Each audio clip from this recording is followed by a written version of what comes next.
Assalamualaikum warahmatullahi wabarakatuh. Perkenalkan nama saya Nauka Zayabanas dengan NIM G002177 dari kelompok A9. Di sini saya akan mengerjakan inhal anatomi blok 1.2. Langsung kita mulai aja ke soal. Jadi seorang wanita merasa nyeri pada punggung. A. Jelaskan struktur anatomi vertebra, cervical, thoracal, lumbal, sacrum, dan coccygeal. Dan B. Jelaskan muskuli penyusun regiodorsum.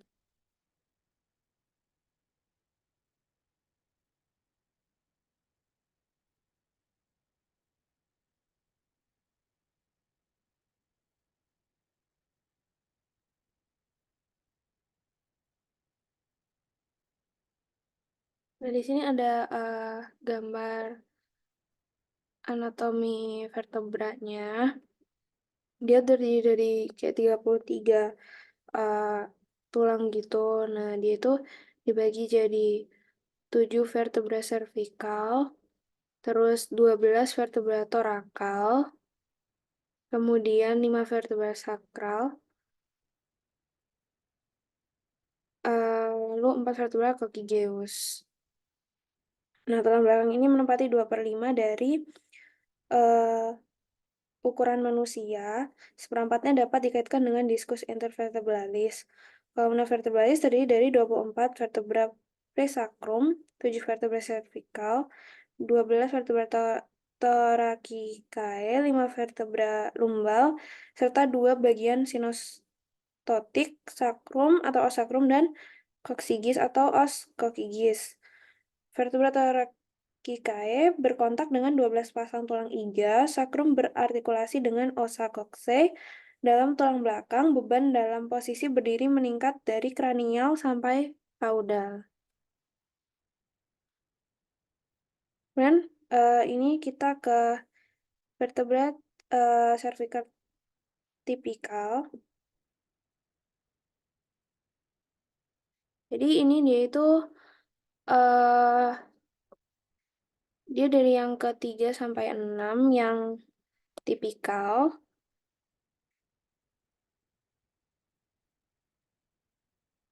Kalau yang kelima itu dia menunjukkan struktur yang khas pada vertebra cervical ke-3 sampai ke-6. Kemudian proses spinosus pendek dan terbelah 2 hingga vertebra cervical ke-7.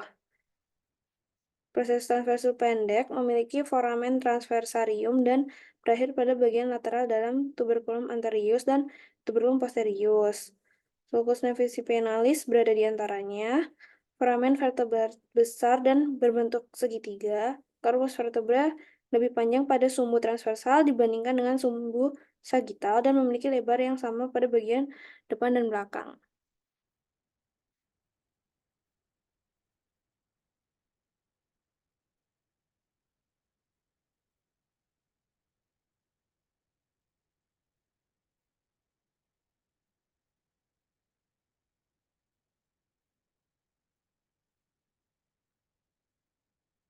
Ini vertebra cervicalis yang 1 dan 2. Vertebra cervicalis 1, ini dia tanpa kaudal, fovea dentis untuk artikulasi dengan dens axis terletak di dalam arcus anterior atlantis. Dalam sini. Facies articularis inferior dangkal, cekung dan melengkung pada suku sekitar 30 derajat dari level transversal. Foramen transversarium yang khas pada vertebra cervical berperan sebagai jalan arteri vertebralis. Jadi pada sini. Ini yang untuk jalan arteri vertebralis.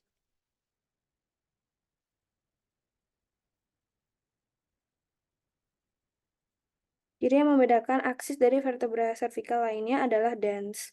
Pada bagian depan dan belakang dens terdapat satu permukaan sendi. Facies articularis anterior dan posterior secara berurutan. Permukaan sendi dari Processus articularis superior turun ke salah satu sisi dan processus articularis inferior miring ke bidang frontal. Mulai dari vertebra cervical ketiga, permukaan sendi, processus articularis superior miring ke bidang frontal. Processus transversus hanya berkembang dengan lemah, processus interspinosus sering terbelah menjadi dua.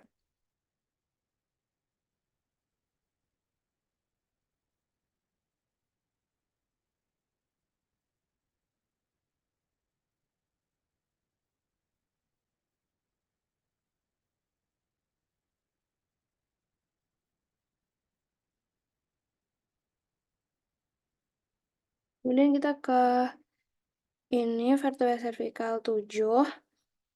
Dia proses spinosusnya paling menonjol.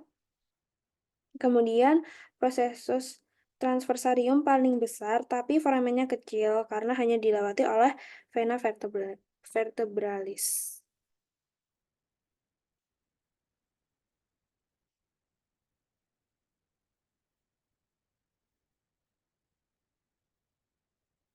Kemudian kita masuk ke vertebra thoracica.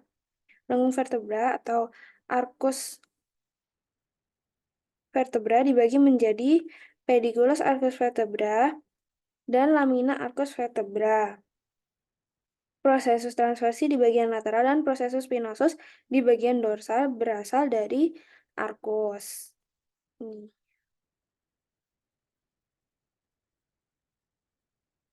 Permukaan sendi atau prosesus artikular terletak di bagian kranial dan kaudal untuk sendi vertebra.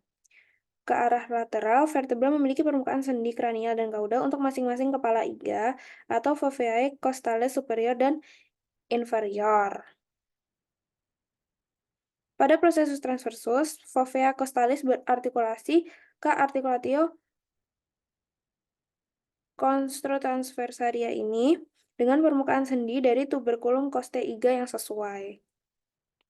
Nih, dilihat dari sisi kiri. Permukaan sendi dari kepala costae dapat dilihat di sini, serta prosesus artikulasi sendi zygapophyseal diposisikan hampir di bidang frontal. Permukaan sendi foveae costalis untuk berartikulasi dengan tuberculum costae, incisura vertebralis inferior, dan prosesus spinosus miring tajam. Ini.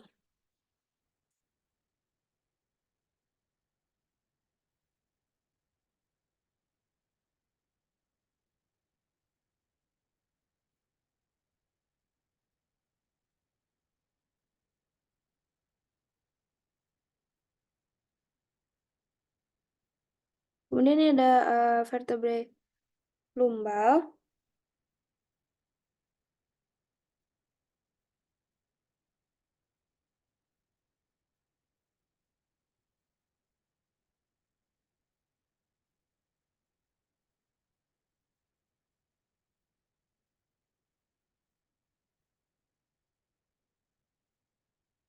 Pediculus arcus vertebrae sangat kuat dalam hubungannya dengan ukuran vertebra lumbalis.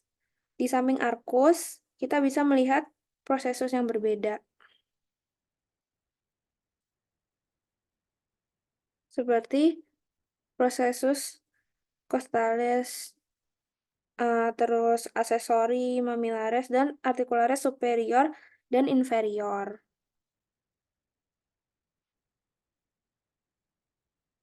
Pada sisi ventral, vertebrae lumbar memiliki badan yang kuat dengan tepi dan lempeng dasar yang berbeda.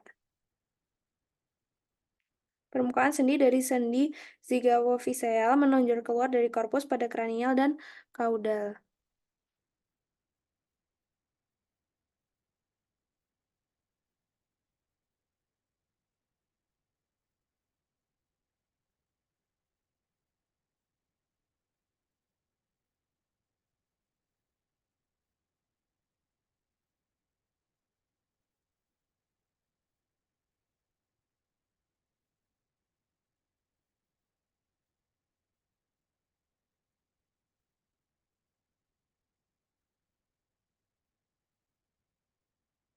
Kemudian kita masuk ke vertebrae sakral.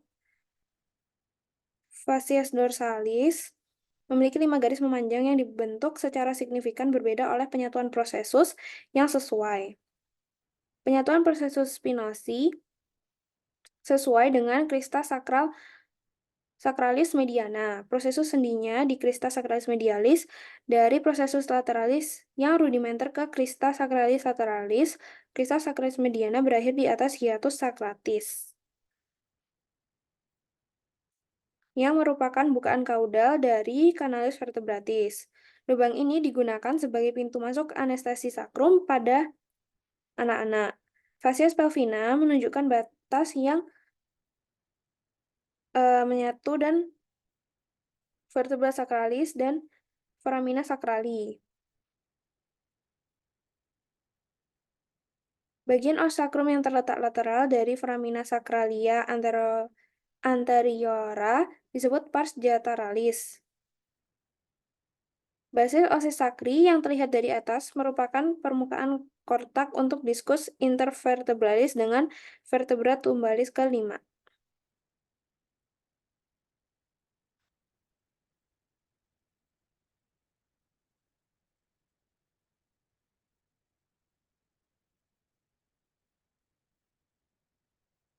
Kemudian kita masuk ke vertebra Coccygiae. Coccygia terbentuk dari 3 atau 4 vertebra, tetapi juga dapat terbentuk hingga 5 vertebra rudimenter. Seperti ditunjukkan pada gambar ini, Coccygia terhubung dengan os sacrum melalui cornucoccygeum dan badan vertebra rudimenter. Kemudian kita masuk ke poin B pada soal, yaitu muskuli penyusun regiodorsum.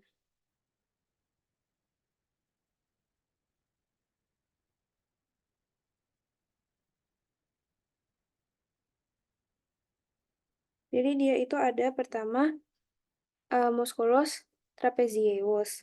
Dia otot besar yang membentuk bagian atas punggung. Kan di sini. Berfungsi untuk menggerakkan dan menstabilkan skapula. Kemudian ada otot latissimus dorsi. Dia otot yang luas dan datar, terletak di bagian bawah punggung, berfungsi untuk menarik lengan ke bawah dan ke belakang. Itu ini ya, yang dipotong. Kemudian ada otot romboid. Terdiri dari romboid mayor dan minor, berfungsi untuk menarik skapula ke arah tulang belakang. Yang ini yang minor.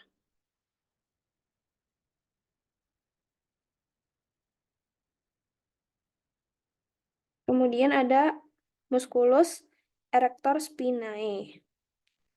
Kumpulan otot yang mendukung tulang belakang untuk membantu dalam menjaga postur dan pergerakan tubuh. Kemudian ada musculus serratus posterior. Terdiri atas serratus posterior superior dan inferior, berfungsi dalam pergerakan pernafasan. Kemudian ada musculus semispinalis, bagian dari kelompok otot yang lebih dalam, berfungsi untuk memutar dan menegakkan tulang belakang. Kemudian otot-otot ini bekerja sama untuk memberikan stabilitas, dukungan, dan pergerakan pada punggung. Sekian dari saya, terima kasih. Kurang lebihnya mohon maaf. Wassalamualaikum warahmatullahi wabarakatuh.